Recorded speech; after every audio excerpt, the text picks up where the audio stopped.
Olá, hoje estou fazendo aqui ao ar livre para ficar um vídeo mais arejado, mais adolescente, mais colorido. É a terceira tirinha lá do Instagram que a gente está fazendo de novo sobre adolescência.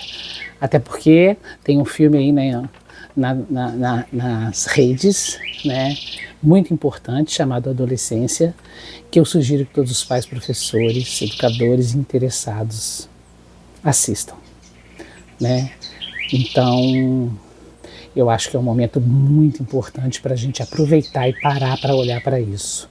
Nessa vida corrida e maluca que a gente está levando, vocês já pararam para observar que a gente não tem olhado com foco em quase nada? Vocês têm parado para observar como a gente tem passado sempre na superfície? E essa não é a proposta aqui do meu canal. A proposta do meu canal é que a gente se aprofunde um pouco mais nas questões. É fácil rolar o dedo e ficar ali vendo um monte de coisa, mas eu acho que as redes têm essa possibilidade de fazer com que a gente consiga pequenas e grandes transformações. Então, continuando a questão da adolescência, hoje eu vou estar trazendo aqui uma adolescente ao viver a cores. Muito fofa, a Júlia, 15 anos, vai fazer 16, e ela vai dar um breve depoimento. Vocês vão ter a chance de ver uma adolescente falar do momento que ela está vivendo.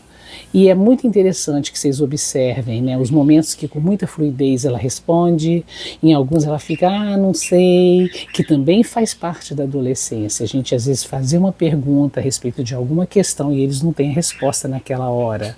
Tem também um momento em que ela está mais desinibida, tem um momento que ela fica mais assim tímida, e essas variações que ela traz no filme são super, super legais, porque é o próprio retrato da adolescência em si. Então vocês acompanhem, eu vou interromper, ela vai entrar e depois a gente volta a falar sobre a adolescência, tá? Foi um super encontro entre nós duas. Ei, Júlia. A Júlia é muito especial, tem 15 anos, quase 16, no mês que vem ela faz. E ela é uma adolescente muito interessante, por isso que eu convidei ela para falar aqui, porque ela tem muita consciência das coisas, ela tem um posicionamento sempre muito claro com relação ao momento que ela está vivendo. Ela é alguém que preza o valor da amizade sincera, ela está vivendo as coisas próprias de um broto de ser humano, abrindo assim aquele brotinho, coisa mais linda do mundo. Então eu vou perguntar para ela agora, Júlia, como é que é ser adolescente? Eu gosto de ser adolescente. Eu acho que é uma época muito boa. O que tem de bom? A Ai, parte boa da adolescência. amizades, poder sair. Aham. Eu acho que é uma época que a gente tem muita liberdade sem ter tanta preocupação depois de vida adulta.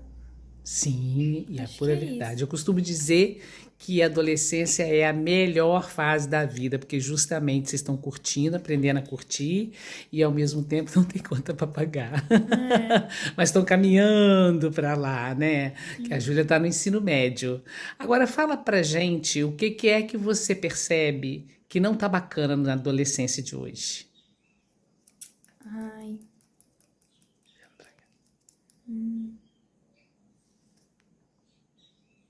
acho que tem muita gente se perdendo, mas sempre teve, né? Uma coisa de cigarro, eletrônico, essas coisas de festa. Ao mesmo tempo que eu acho que tem que aproveitar, não tem que ser assim, né? Aí eu penso assim, É possível aproveitar de outro jeito? sim, É. isso não é nem aproveitar, né? É se perder. Uhum. E você acha que na grande maioria dos adolescentes de hoje, nós estamos em 2025, né? Você vê uma tendência dos adolescentes a se jogarem mesmo mais nessas coisas que não são tão saudáveis, ou você vê que isso é uma minoria? Então, eu acho que fica meio dividido, porque muitos têm consciência de não fazer isso, mas também muitos vão indo, sabe? Vão na onda. E quando você é alguém que olha esse cenário, o que leva você a não ser desse grupo, que de certa forma é um grupo que está vivendo a adolescência de um jeito que não está muito legal? O que faz você fazer parte do grupo dos adolescentes que estão curtindo a adolescência de uma maneira mais saudável? O que você sente que é necessário? Eu acho que não é legal aproveitar assim, porque eu tenho consciência, eu penso nas consequências também. Que eu não ia dar certo se fosse assim, eu ia. Ah, eu prefiro muito mais sair e aproveitar de outro jeito. Uhum. Você fala em consequências, né? Uhum. E eu acho que consequência é uma coisa muito importante, porque eu acho que muitas vezes o adolescente, justamente, ele não tem muito essa noção da consequência. Uhum. E de onde que você traz as noções de consequência que você tem hoje? Não sei. É? Alguém, aonde que você vê esses exemplos sobre as consequências? Não sei. Não sabe? Ah. Não tá vindo nada na minha cabeça. Mas veja bem, você teve exemplos para poder entender que tudo que você faz tem consequência. Os principais vêm de onde? Estou ajudando você com a nova pergunta. Internet? Não sei. É? Você acha que a internet mostra as consequências? Não sei. E como é que é o lugar que ocupa a família hoje? Nisso. O que você acha que as famílias precisam estar mostrando para os seus filhos adolescentes? Eu acho que tem que conversar, porque eu acho que diálogo é uma coisa muito importante, porque acho que é a base de tudo. Sim. Você acha que o diálogo é algo que vai dar para o adolescente um suporte? Sim. Qual conselho que você deixa para os pais, para a gente terminar? Tem que conversar, escutem seus filhos. Obrigado, linda. Vou deixar lá para todo mundo ver o que você tem a dizer sobre a adolescência, tá? Tá bom. Bye, tchau. Então, tomando por base o que vocês viram aí da Júlia, vamos dar mais uma fechada em alguns pontos sobre a adolescência. Eu tenho dito que aqui a gente está passando, deixando algumas gotas em cada um dos temas, e a gente de vez em quando vai voltar nos mesmos temas. A gente vai voltar a falar das mesmas coisas de outras formas e de outros ângulos, porque o que se espera desse espaço aqui é um espaço que, ao entrar, vocês tenham uma chance de mudar alguma coisa, refletir alguma coisa e aprofundar alguma coisa.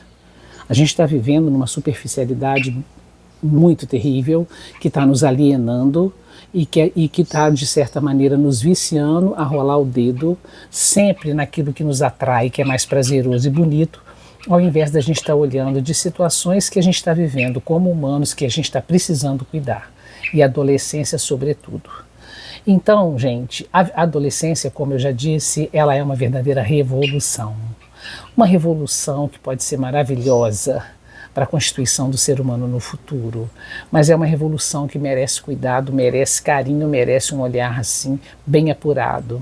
Se nós estamos falando de pais e professores e adultos preparados, a gente está falando de uma grande chance de provocar nos adolescentes uma oportunidade para que ele possa fazer reflexões. As reflexões, elas são atividades mentais que exigem mais do nosso cérebro, né? Que vão além só do que a gente conhece, faz a gente ir tentar um outro nível de consciência.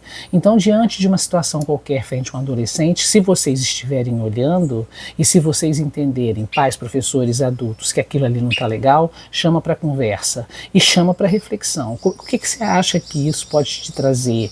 Qual o resultado disso para você? Como é que fica isso para você na sua vida? Isso é uma forma de provocar neles reflexões, mas tem que haver por parte dos adultos disposição para fazer isso, tá? E tem aqueles menos preparados, os pais que às vezes têm menos recursos, os professores que de repente estão muito atentos apenas nos conteúdos das disciplinas, às vezes tem comportamentos em sala de aula fantásticos que um professor pode parar, olhar e falar, pera lá, vamos parar aqui a matéria e vamos conversar a respeito disso que está aí, porque a sala de aula ela é uma ela é um grupo, ela é um espaço de inúmeros conflitos que acontecem ali e que a maior parte dos professores não vê e nem sabe. Rivalidades, competitividades, agressividades, abusos, bullying e outras coisas. Então, assim, quando a gente pensa adultos mais despreparados, a coisa fica um pouco mais complicada, porque aí a gente abre um precedente para esses adolescentes, no próprio processo de transformação, não obterem da experiência que eles estão vivendo um aprendizado para levar para o mundo adulto. Essa é a grande questão da adolescência. E aí a tendência deles, quando eles não têm escuta, né, vocês devem ter visto ela dizer: pais, escutem seus pais, adolescentes, escutem seus pais, escutem seus filhos. De certa forma, a Júlia meio que abre isso, né? Vamos nos escutar. Ela fala no final, vamos nos escutar. E aí, quando não tem a possibilidade do olhar e da escuta, a gente coloca sim o adolescente, pela própria questão, né, da fase de vida que ele está, vulnerável a levar para fora de casa. Aí ele vai resolver isso na rua, ele vai resolver isso com os amigos, ele vai resolver da cabeça dele, em cima dos desejos dele, e aí sem nenhuma orientação e sem nenhuma organização. O que cai na questão como a própria Júlia diz, né, nas consequências depois. E aí é muito importante, tá, que os pais estejam atentos. Outra coisa que é interessante entender é que eles estão também, apesar de aparentemente muito donos de si, eles estão numa grande fase do não sei. A própria Júlia em algum momento diz, não sei, né? Ela sugere a internet como uma fonte de informação, e a internet e é muito grande, mas ela não pode ser maior do que nós, adultos, pais e humanos. Não pode. Ela não pode ser mais credibilizada do que a gente. Então, eu acho que os riscos que hoje a gente encerra essa faixinha, né, dos adolescentes, os riscos são gravidez precoce, que acontece ano após ano, quer dizer, hoje em dia tem 1001 uma orientação sobre isso. Hoje em dia os postos de saúde oferecem os preventivos, mas nem dizer que eles começaram vida sexual, em geral, eles não falam quando eles não encontram em casa um ambiente propício. Então muitos começam sua vida sexual com experiências extremamente desagradáveis. Tem a questão dos próprios relacionamentos amorosos que são intensos, aí às vezes um término joga um adolescente num quadro deprê, que eu já atendi, entendeu? De dar desespero até, eu já vi jovem desesperado com o término do namoro, né? Tem a complexa questão que é com relação à dependência química, que aí começa com esses cigarrinhos aí, elétricos, não sei, e depois vão passando para outras situações, para bebida, que eles usam. Eles têm um determinado grupo que já está usando, e bem precocemente, tipo 15 anos já se juntam e fazem as resenhas. Então vocês têm que estar de olho nisso, né? E eu acho que, para terminar, vamos entender que nós adultos é que somos os responsáveis. Vou falar isso de novo. Nós adultos somos os responsáveis pela infância e pela adolescência e pelo adulto que crianças e adolescentes serão. A responsabilidade é nossa. Então, pais, busquem orientações. Professores, busquem estudar. Fiquem mais atentos às dinâmicas dentro da sala de aula, né? O conteúdo é fundamental, mas a inter-relação e os jogos que estão acontecendo dentro da sala de aula é fundamental. Tome um pouco de cuidado com os diagnosticados, porque os que chegam diagnosticados às vezes acabam tendo, por parte da instituição, uma certa complacência. Ter um TDAH é justificativa para não chamar a atenção daquela criança. Eu já ouvi isso, né? Então a gente precisa escutar os filhos, a gente precisa escutar esses jovens, né? A gente precisa estar de olho neles. E os educadores também precisam escutar seus alunos, né, dentro da sua sala de aula. E a gente precisa discutir isso aqui na rede. Isso é muito importante.